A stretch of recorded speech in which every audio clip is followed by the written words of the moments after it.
Yeah. So, according to that, what steps do NGOs or do you take specifically to help girls with disabilities or those who come from different cultural backgrounds who are like difficult to understand the importance of education and the career? We start with conversations, and conversations always help. You kind of think that they're children, they don't understand things, but we talk about how gender is stereotype, how as girls, how as young girls we are told about our aspirations in life are get married, have children, take care of your family. But if you start talking to them about aspirations around ambitions around careers, they help. It helps move a lot of the conversations, and it helps girls have a dream. That there is a huge lack of dreams in our young people, and that's something we need to be changing. So there are, and while this continues to be a challenge, there's a lot of effort that even government is putting or other NGOs are putting into actually talking about the issues where women are not educated, young people are not educated and not working.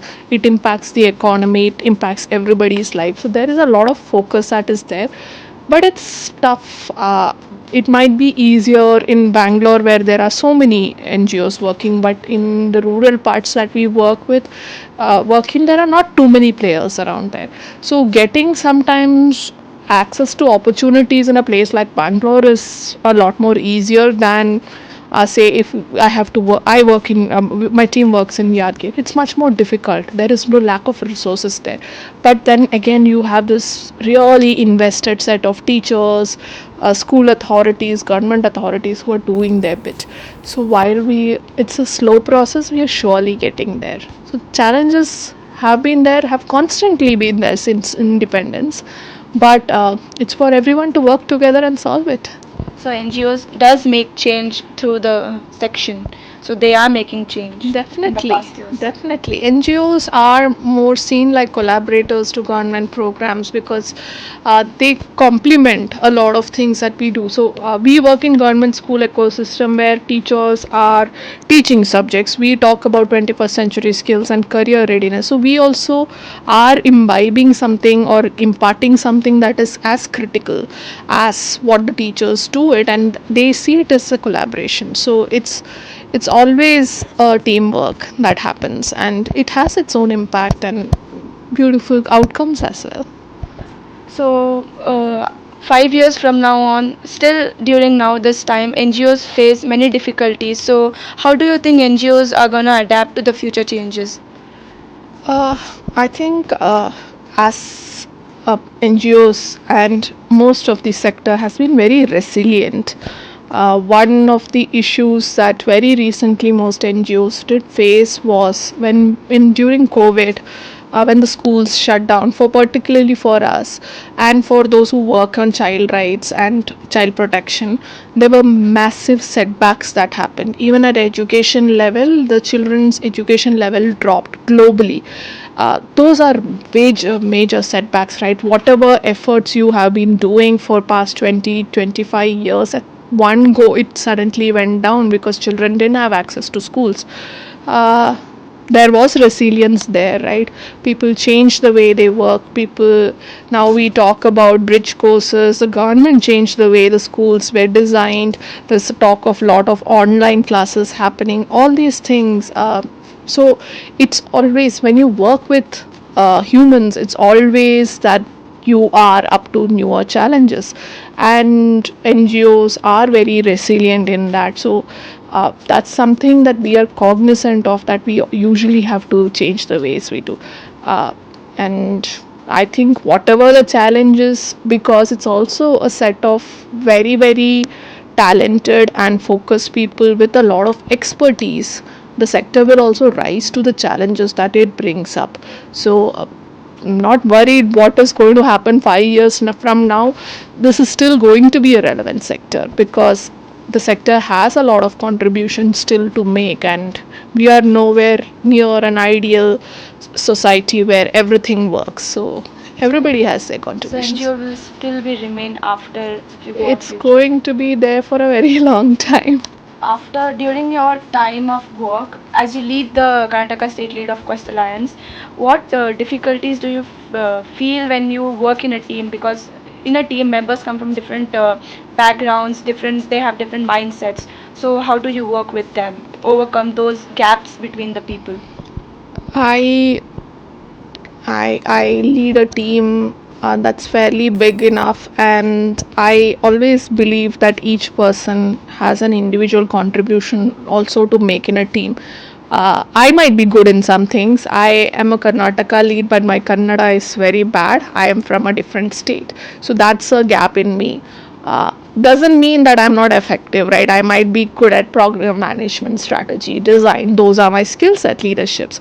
So everybody who has to be in a team has to contribute on what their skill set is, and you let them do that. And if there is something that is a gap, there are some others who do it really well, you let them take a lead. So for me, a team is a complementary set of people, right? Complementary set of skills. And it means at some point somebody is taking a lead, and another point somebody else is taking a lead, and that is what teamwork means for me. So and sometimes we all might not be capable and we fail, and that's fine also. So it's been a beautiful journey when you get to manage a team with varied capabilities and personalities as well, but it has been a pleasure till now. So For the NGOs happening right now, many NGOs face financial issues as well. So how do NGO overcome them? And even there are NGOs which are government from the government. So the private and government NGOs, how do they battle around and like which are better? which are better? So government doesn't fund NGOs directly. They might outsource a piece of, because it's non-governmental organization NGOs. Fund difficulties have been a standard for NGO sector in India, because or anywhere else funds are not assured things, but the sector's resilience and what makes it different from say other line of work is that even though there is a lack of money, there's a huge investment and willpower that comes with it. There's an emotional investment, right? There have been times when funding has been low, in my previous jobs when I have done work without getting salaries. It's also about what you want to do it, and that is what makes this group of individuals and professionals actually move forward. It's the happiness that you get.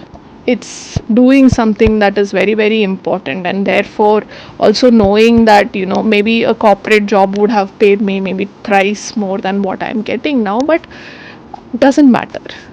And therefore money crunches is something that will happen, and NGOs will figure out a way to do it. During COVID, a lot of funding stopped, many NGOs stopped doing their work, but as soon as the funding started again, they restarted it. It's just that the belief in the work that you do is much stronger than maybe something else that motivates. So people do find ways of doing it. There are enough donors out there who understand the value of work and individually donate as well. So uh, while it's difficult, it still keeps moving. So again, might be tough, but the work that we do does bring us a lot of happiness, and that keeps us moving forward. So, how would you like to address the youth of this generation who's particularly behind the fame, the way they run the life is all about their goals and the money they get. Nowadays, people thrive to get money because without that they won't survive. So, how would you address the youth who would like to join the NGO sector, or would like them to join the NGO sector? I think it is for each individual to decide what they want to do in life and what brings them joy, or the travel that I have to do, or whatever it is. Uh, for the people, maybe there is this perception that today's youth is about, quick money and not putting in hard work. I'm not very sure that's a true narrative. I mean, as an older person in this age group, I can understand it feels like it's a very quick money, but also there's a lot of work that goes in making a YouTube video or thinking about content that can click with a lot of people, and that's not easy as well. So if that is what gives joy to people, they should be doing it. But if that is going to be a short form of joy, you should also look at what long term may brings you stability, because life is there to live as well. So this, I don't think it is wrong, because we were talking to a group of young girls in Assam on what they want to be, and somebody near this small village near their village had become this YouTube star and was making money, and all of them had these aspirations of, becoming a YouTube star. And then we kept on asking, so what will you do? So they actually, it was not just about becoming a YouTube star. They wanted to go to South Korea, stay there, work there, and become a YouTube star. So, and they said that they want to study so that they can reach there. Some of it is also tied with really positive aspirations as well. I think we should not dismiss that.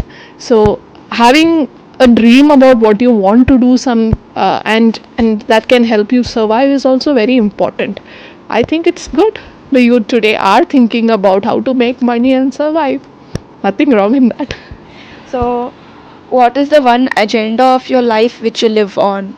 One agenda in life, I think it is finding joy in the things that I do, and I do that.